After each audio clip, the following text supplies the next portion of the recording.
L'Emerging Valley, c'est la francophonie, d'une certaine façon.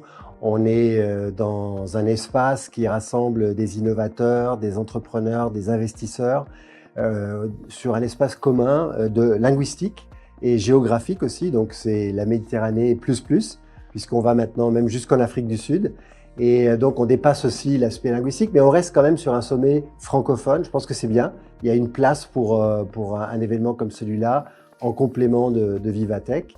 Et pour nous, c'est important puisque nous accompagnons beaucoup d'entrepreneurs francophones en Afrique de l'Ouest et ailleurs. Grâce aux Pays-Bas, effectivement, nous sommes en train de dérouler des activités dans 7 pays africains pour appuyer les écosystèmes d'innovation.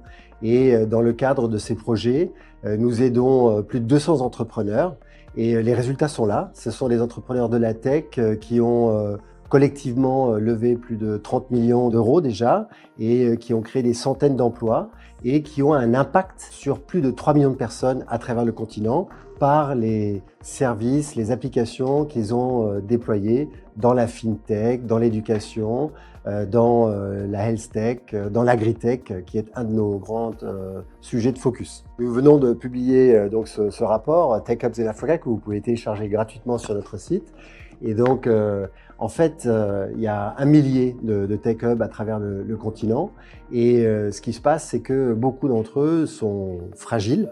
Et donc, pour nous, l'intérêt, c'était de voir, après Covid, quels sont ceux qui s'en sont le mieux sortis, quels sont les modèles d'affaires qui réussissent pour que les autres puissent s'en inspirer. Donc forcément, c'est le digital. Ce sont les services numériques qui ont le mieux marché et qui ont permis à ces hubs qui, pour certains, étaient très axés sur l'espace de coworking, sur l'immobilier en fait, de pivoter et de s'orienter vers des services également qui leur ont permis d'aller au-delà de leurs limitations géographiques, c'est-à-dire d'aller, quand on est basé à Dar es Salaam, d'aller au Kenya, en Ouganda et ailleurs, alors qu'auparavant on était limité à Dar es Salaam.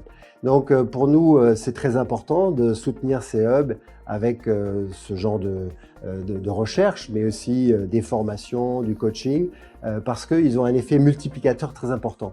Un hub, c'est des dizaines d'entrepreneurs qui sont accompagnés. Ce sont des dizaines d'entrepreneurs qui vont pouvoir créer leur entreprise, la faire passer à l'échelle, lever des fonds et puis donc créer de l'emploi. Parce que c'est ça notre objectif, c'est qu'il y ait la création de l'emploi à valeur ajoutée dans les pays que nous accompagnons.